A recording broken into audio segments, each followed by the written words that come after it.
પોચારું જેવા પાત્રાના થેપલા બનાવીશું. તો પાત્રાના થેપલા માટે પાત્રાના પાન અહીંયા 3 પાન છે મારી પાસે. તો એને કટિંગ કરી અને એકદમ ઝીણા સમારી લેવાના છે.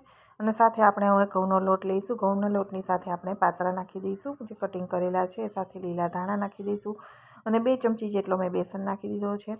આદુ મરચાંની પેસ્ટ નાખી દઈશું. હળદર, લાલ મરચું, ધાણા જીરું, ગરમ મસાલો, જે લસણની ચટણી પસંદ હોય તો તમે લસણ ટીચીને લસણની પેસ્ટ નાખી શકો છો. હિંગ નાખી સ્વાદ પ્રમાણે આપણે મીઠું અને સફેદ તલ નાખી દેવાના છે અને સાથે આપણે અજમો નાખીશું. તો પાત્રાના પતરવેલિયા બનાવતા હોઈએ છીએ, પરંતુ એક વખત થેપલા પણ બનાવજો, બહુ સરસ બને છે. એકદમ પોચારું જેવા બને એના માટે 4 ચમચી આપણે દહીં નાખીશું, મીડિયમ ખટાશવાળું. અને મોણ માટે તેલ નાખી દઈશું 1 ચમચી. બધી જ વસ્તુઓને પહેલાં આપણે એકદમ સરસ રીતે મિક્સ કરી દેવાની છે. જરૂર પ્રમાણે પાણી નાખી અને લોટ બાંધીને રેડી કરી દેવાનો છે.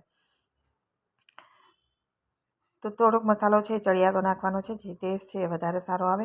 હવે આપણે તેલથી મસળી અને આપણે થેપલા બનાવી દેવાના છે. એકદમ પાતળા રોટલી જેવા જ બનાવીશું, વધારે પડતા જાડા નહીં બનાવીએ તો પણ બહુ જ સરસ એકદમ પોચા બનીને તૈયાર થાય છે. તો આ રીતે આપણે થેપલું જે રોટલીની રીત હોય એ રીતે જ વણી અને તૈયાર કરી દઈશું. 2 થી 3 થેપલા વણાઈ જાય એટલે આપણે સાથે શેકવાનું પણ ચાલુ કરી દઈશું. તો ગેસ ઉપર પેન તવે રાખી દીધી છે, ગરમ થઈ ગઈ છે. આપણે થેપલું રાખી અને માથે જરૂર પ્રમાણે તેલ નાખી પહેલાં આપણે સાઈડ પલટાવી પછી તેલ નાખી દઈશું અને શેકી લેવાનું છે. તમને તેલ ઘણા લોકોને વધારે પડતું પસંદ હોય તો તમે નાખી શકો છો. એકદમ ઓછા તેલમાં મેં શેકીને તૈયાર કર્યા હતા. તો આપણા થેપલા છે આ રીતે બનીને તૈયાર થઈ ગયા છે. તમને મારા પાત્રાના થેપલા કેવા લાગ્યા એ મને કોમેન્ટ બોક્સમાં જરૂરથી જણાવજો. વિડીયો પસંદ આવે તો વિડીયોને લાઇક અને શેર કરી દેજો અને મારી ચેનલને સબસ્ક્રાઈબ જરૂરથી કરી દેજો.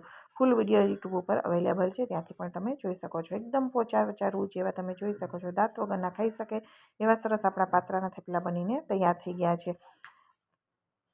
રેડી છે પાત્રાના થેપલા.